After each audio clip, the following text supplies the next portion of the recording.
দিয়ে চন্দন চর্চিত পুষ্প তুলসী গোবিন্দের চরণে দেবে। যেই হাতের ব্যবহার করবে না তাকে তুমি জমালয়ে নিয়ে আসবে। তাকে দুটি কান দিয়েছে ভগবানের গীতা ভাগবত শ্রবণ করার জন্য। ওই লঙ্গি ডেন্স শুনবার লাগে না, আকতা কবতা শুনবার লাগে না। যে কানের ব্যবহার করবে না তাকে তুমি জমালয়ে নিয়ে আসবে। তাকে দুটি চোখ দিয়েছে দর্শনে পবিত্র করো, এই তোমার গুণ। এই যে এত ভক্ত দর্শন হচ্ছে, আমার জীবন আজকে ধন্যাদিধন্য হয়ে গিয়েছে। আপনি কি আপনার বাড়িতে তো ভক্ত নিতে পারবেন? এত সোজা কথা না, একটা ভক্তের একটা মিলন মেলা, চারটিখানি কথা না। আজকে বৃন্দাবন, আজকে পবিত্র ধাম হয়ে গিয়েছে। তাকে আমি নাক দিয়েছি ভগবানের চন্দন চর্চিত ফুলের ঘ্রাণ নেওয়ার জন্য।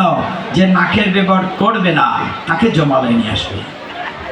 তাকে একটি মস্তক দিয়েছি, গুরু গৌরাঙ্গ গুরুজনকে প্রণতি নিবেদন করবে, প্রণাম করবে। আজকাল আমরা বিদেশি টেলিভিশন সিরিয়াল দেখে বাচ্চাদেরকে প্রণাম করাতে শেখাতে ভুলে গিয়েছি। আঁটুতে চুয়ে প্রণাম করে। This is not culture of সনাতন। মাথা মাটিতে রেখে প্রণাম করতে হবে। যেই মাথার ব্যবহার করবে না তাকে তুমি জমালয়ে নিয়ে আসবে।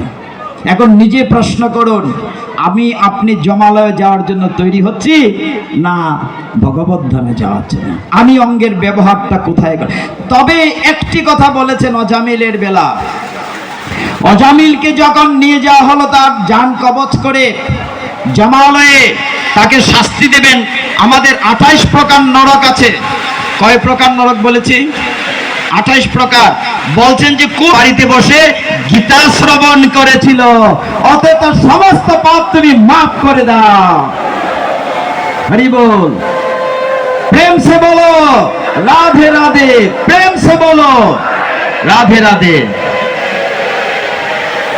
বলছেন যমরাজ, চিত্রগুপ্তর রেকর্ড অনুযায়ী যেই লোকটি নবীগঞ্জের এই পাড়ায় অন্তত একটা দিন সে গীতা শ্রবণ করেছিল, অতএব তার সমস্ত পাপ তুমি মাফ করে দাও।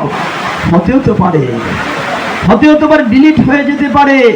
গীতার মাহাত্ম্যে সেই কথা বলে হচ্ছে, গীতা এমন একটি শুদ্ধ জিনিস যার স্নান করলে মলিন মুচনানি। গীতা স্নানে অক্ষর ব্রহ্ম